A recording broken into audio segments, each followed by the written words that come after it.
or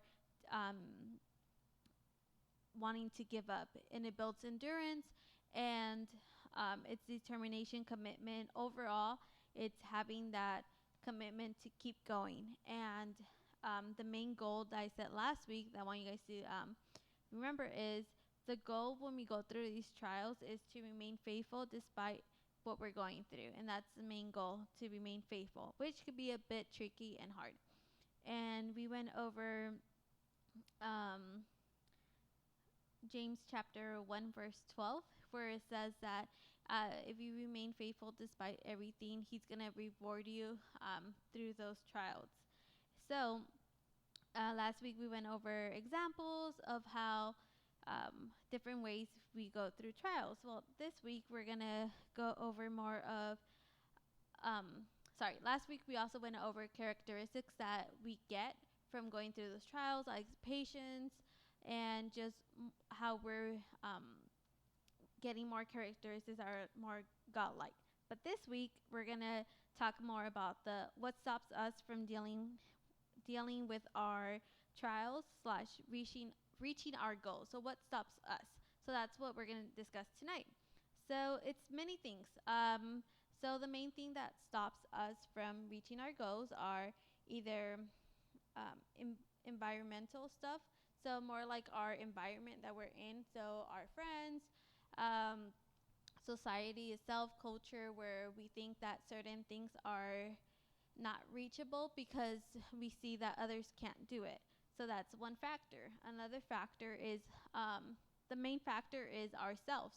So when I mean about ourselves is our emotions, which triggers anxiety, fear, doubt, all of those negative thoughts that we have that we can't reach those goals that we have in life or trials, for instance. And the third thing is just overall our mindset. Where is our mindset? Where it's not pointed with God, it's not aligned with Him, where we're thinking of something else. So those emotions, I'll go towards the emotion aspect first. So emotions. We know that fear, I don't know if you guys have heard of it, but fear, like this, what it stands for is false evidence appearing real. So that's what fear means. So we have to remember that when we're going through these situations, we might have fear, but we have to remember that that's all false evidence. But again, it's hard to say that it's hard to say that, oh, don't be afraid, but you obviously go through those situations where you're going to be afraid even though you don't want to. So that's one thing that stops us from reaching our goal. And then fear itself, the meaning of it is unpleasant emotion caused by belief that someone or something is going to cause us pain or be dangerous. So another thing is that fear also leads to avoidance, where it drifts us from our goal because, again, we're afraid to reach that goal and we think we can't achieve it. And again, like last week, we talked about how going to our goal, we have to have a meaning behind it, a purpose behind it, and that's with life itself. If you have that meaning and that purpose, you're going to reach it. And again, we can't have that without God, because in the end, He's our true connection to obtaining our goal. We need to have Him in our life to, in like the analogy of finishing that marathon. And like I was saying, doubt, which is another aspect of this topic, is feeling of uncertainty. So that means distrusting. And that means that you don't trust that you're going to accomplish that challenge but it has been put in front of you. So for instance, going back to like your own, like for instance, work-wise, where you apply for a job, just an analogy, you apply to a job and you apply just to apply, but you're not trusting that you're going to get it. You don't have that speck of belief. Well, you need to have that belief in you that you're going to get it, because you have to trust in the end God wants the best for us.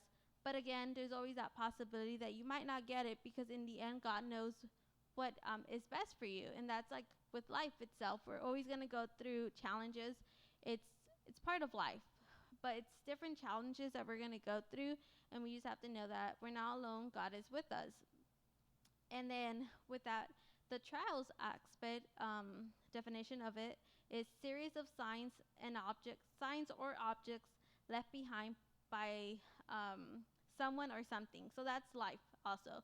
We're going to experience certain obstacles in our life, either by our like environment, as in like work, school, society itself, or by people. You don't know what you're going to come across. And then sometimes we're not going to want to overcome those obstacles because we're afraid. And we have to remember that we shouldn't be afraid.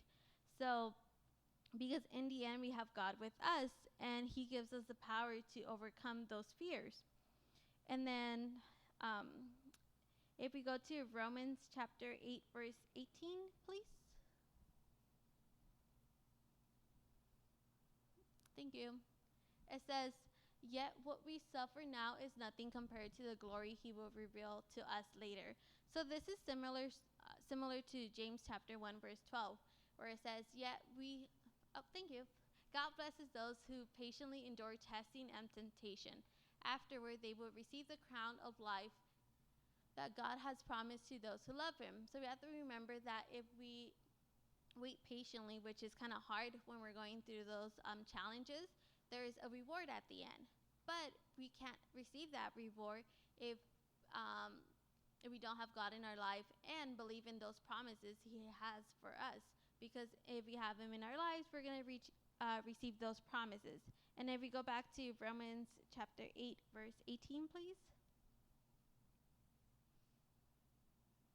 It says, "Yet what we suffer now is nothing compared to the glory He will reveal to us later." So this is just a verse saying that what we're suffering right now, what we're going through, has like, yes, it might feel like it's a lot, that it's like painful and everything, but it doesn't outweigh the outcome that we're going to receive later, which is the reward that He has in store for us, which are His promises. He's promised us that He's there with us, and He is the reward itself. And then we have to remember, when we think about like challenges, we always think that sometimes it shows that we're weak. I want you guys to think of it different. When you're going through something, no, it doesn't show that you're weak. It just shows your vulnerable side, as in what you could work on, what you could strengthen yourself in. So as a person, we all have our weak spots where we're not strong, and we have certain areas where we're stronger and certain areas where we're weaker. Well, we need to balance that out, and we need to make our weak side stronger. So that's where we see in challenges where we're weak and what we could work on. So for instance, if you know where you're weak. So for instance, for me, I know that there are certain things that I would fear. It was the unknown, the uncertainty. And I would give it more power, which was a weak side of me, because in the end, I gave it more power, and my strengths were more lower and my weakness were more higher, which was that I gave more power to the fear side, which is the fear of, for me, for instance, was the unknown, where I didn't know what was going to happen next. And yes, it could be scary, but you shouldn't give it power, because in the end, the one that should have power is God, where you give it all up to Him and you ask God for guidance, that He'll help you through that process, and He'll make you stronger, and He's going to bring light to your weakness. That way you could overcome it and become stronger. And then, so that's one of the things I want you guys to think about, that our weaknesses are not weaknesses. They're more of improvements. What can we improve in ourselves? Because only you know who you are as a person. And as an individual, we're our biggest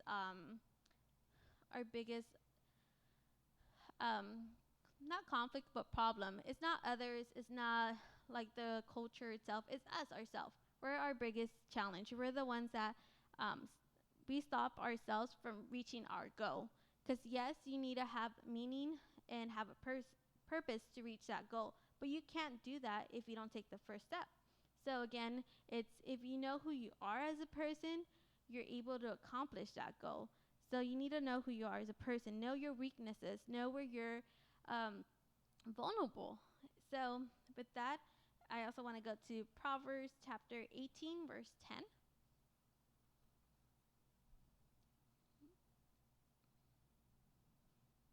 Thank you.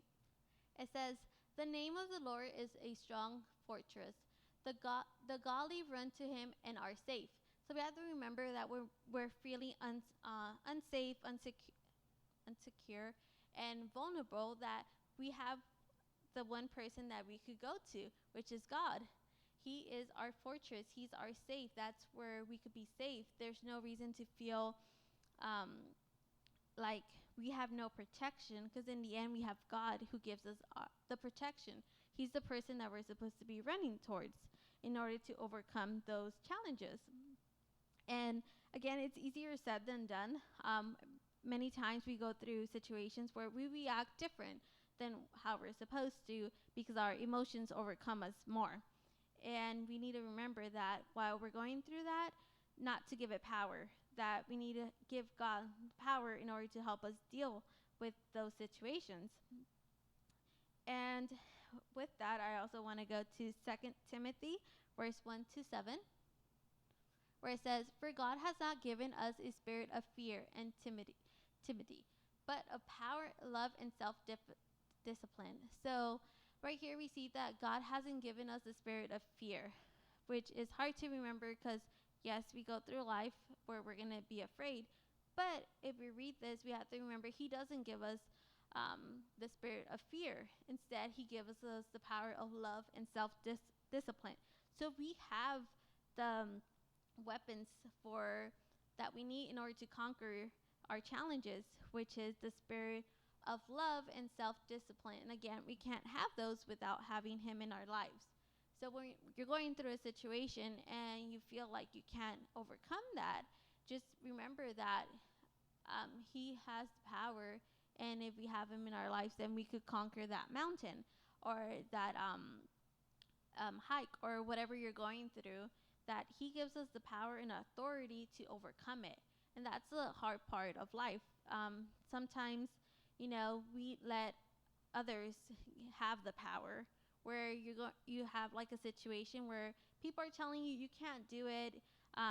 So that's why you have to be careful who also you're interacting with, because instead of them bringing you up, they're bringing you down, because whoever you surround yourself with is important. Yes, it does have an influence on your mind and your heart, because if you're with a group of people that give you bring you up, you're going to feel motivated to continue that trial that you're going to, that situation. But if you're with someone that's going to bring you down, gives you negativity, you're going to start believing that, and that's going to affect what you're going through, that situation. You're going to feel like you can't accomplish that. So you have to remember, whoever you're with, is it good for you or is it bad for you? And that's the environment, the influence part. Be careful who you have influence with or have that community with, because yes, it does influence how you're going to react to certain challenges. Either you're going to continue on, or it's going to drift you away where you feel like you're not going to achieve that challenge. And that's brings emotions of fear, anxiety, and doubt. And you don't want that in your life. You want to have that confident, courageous attitude towards that challenge. And again, we can't have that without having Christ with us, and he helps us navigate those challenges. So you have to remember that as you're going through this, don't give fear the power. If you give fear the power, then right away you're losing the battle, because if you give right away fear the